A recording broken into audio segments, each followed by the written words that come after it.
chose the perfect guest for today. So let's get on with it and listen to this loud manifestation. Where shall we start? I believe that in manifestation, it can go either way. It can either be positive or negative, depending on if you're focusing on love or fear. That's right. It's the law of attraction, so it can manifest anything. That's why I like to teach love manifestation. But because love is the highest of all frequencies and of all energies, and it can heal and do anything. That's right. So love heals, but also love hurts also. Like I have mentioned before, there's always a positive and a negative side of love, or of everything for that matter. So let's focus on the love, healing, positive side of love. Definitely. So tell us, how do you do this manifestation? It's done in a few different ways. I believe with manifestation, it's important to use all of your senses. Touch, taste, sound, sight, whatever actually you attend to the most. If you're a more visual person, if you like scents, if you like tastes, just focus on things that you love. And if you want to manifest it, focus on something like that. If there's a place, if you can focus on the smell, or if you visualize it and bring it to life, make yourself feel really happy and excited about it, more than likely the universe will understand that you're trying to draw it to you and it will give it to you. The more that you fight it and you're afraid, then the opposite will happen. Oh yes. So again, what you think and focus on multiplies. So you have to watch for that one. So let me give us a little of your background. How have you been? Were you born and raised here in Las Vegas? And things like that. Tell us. I was born and raised here in Las Vegas. I love it here. It's definitely a different place. It's a mixing pot though. There's so many different types of people that end up making it here. I did live in Hawaii for 2 years, which is where I mostly started my business, doing more healing work and my speaking. And I was with a group called Hawaii Vibe Tribe. And that's basically where it started. Moved back here, fell in love, got married, had a baby, started a family, and now I'm starting it here in Las Vegas since this is my new place again, back at home. Beautiful. Wow. So it's love starts in the family, right? So love starts here and then it just grows. So how did you get started to be a love manifestation guru or love healing guru? Growing up, I actually struggled a lot with anxiety and depression. So for a long time, I actually didn't have a life that I loved. I hated it. But then as I got older, I started getting introduced into manifestation and spirituality, and I was just drawn towards it. So I started learning how to heal myself, and I started changing my mindset, and it made me realize that I wanted to teach it. But at first, I started working at mostly metaphysical, spiritual stores, and I started learning about the law of attraction and everything I could about crystals, and mostly holistic healing. Then I ended up getting certified in Reiki and crystal healing and just started studying anything that I could get my hands on, whether it was EFT tapping or Ho'oponopono or neurolinguistics programming. I just love studying it all because I was told that I was a healer. And for me, love is always something that I've been, That heals. yes, it's been something huge in my life, so that's what I teach and that's how I live my life. My whole room says love everywhere, and I make it a practice to embody unconditional love to everybody. I love that. Well, being the host in this show, Love is Everywhere, I have been through a lot myself. Transitions from love, depression, things like that.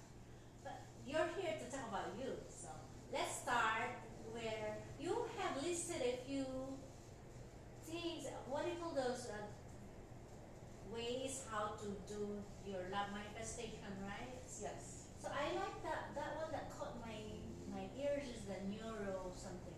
Neurolinguistics programming. Yes, so let's hear it. That's definitely a good way of healing. Basically, when we have certain feelings, our body and our physiology, it is a certain way. So when you're sad, you probably slump down, your voice might go lower, and you just have a certain way of being. The way that you breathe is a certain way. With neurolinguistics programming, you focus on the way that your body is when you're at your best, when you're happy and when you're excited. So when you're feeling sad, your body might slump, and then you'll do different things like sit up or change your breathing, so you can shift back into love, and then you can be in a happy place. I see. So tell me again, how are you supposed to be when you're happy? It takes Practice? Yeah, it takes practice, but it definitely takes a lot of introspection because everyone is slightly different. Yes. When I'm happy, I tend to sit straight and I tend to speak a little bit louder, and my breathing is a lot more relaxed. My shoulders are down. So I focus on those types of physiology when I'm not feeling that way, so I can bring it to me, so I can be more happy. For me, I wake up happy somehow lately. That has been happening a lot. And whenever but see, lately I have been very empathic, and what that means, I feel people's feelings. Empathic. Yes, and so when I'm around certain people, I feel that they're either down somehow. So how I protect myself from that is I think about happy things, I bring myself to my happy place, and that's how I try to change the situation. Yes, and I would like to talk about the holistic Toastmasters I attended today. It was Guy Dawson's birthday. Happy birthday again, Guy! And it was and look, guess what the theme was? Happiness is that. So I was the table topics master. And of course, Guy Dawson introduced the Toastmaster meeting with happiness. I have told it all in videotapes. But happiness for me is a state of mind, and it doesn't matter what's going on around you. Right. Happiness comes from here. I learned that through the hard way. And so we had really great table topics. But coming back to you, let's talk about those things you listed. The holistic ways to bring happiness. Most of the time, Manifestation. yes, with the manifestation, it definitely is through the senses. Shifting back, it really just depends on what you feel most strongly with, because to me it really is kind of a holistic, and if you are an empath, it seems like you would focus on how you feel. Yes. So if you want to manifest something, it's beautiful exactly what you just feel happy. Yes. Like if you want to travel to some place, you would just think about it and feel happy about that place. Oh, yeah. And then it would probably just manifest to you. Everybody does it different. I'm more visual. So for me, I do a lot of vision boards. I do a lot of guided meditations where I visualize in my head. I close my eyes and I try to make it real.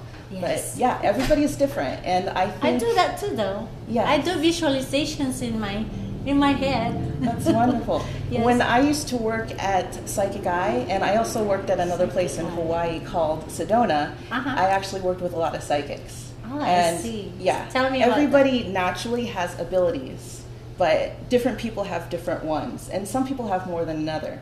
You being an empath, you do have a few abilities, so it definitely seems like you're feeling, which I believe would be clairsentient, and since you visualize, you would also be clairaudio or clairsentient. They say that dreaming is like seeing the future. Wow. You can see the future in your dreams. Wow, that's awesome. Because I don't want to talk about my dreams right now. But what about the other way? So, would you say that love equals happiness? Yes, I believe that love and happiness are basically the same thing. Because you can be in love and unhappy, but when that happens, I almost don't even really feel like it's love. I feel like you disconnected from the love. Right. Right. Yeah. So it definitely, you have to be happy if you want love, because unconditional love is built in a high energy and not something low. And this is I would say that you are high energy yourself. Oh, thank yes. you. And you have this beautiful aura about you, beautiful energy. Thank you. And that is a beautiful thing, because I think when you get to a point where you are stronger than the ones around you, whatever your energy is just goes around you. It does. So we are almost over with this first segment. We are going to talk more about love, love manifestations, and how we can influence others to be loved or to be in love in our next segment. So thank you for being here. Stay with us, and we will see you in a little bit. Mi amores.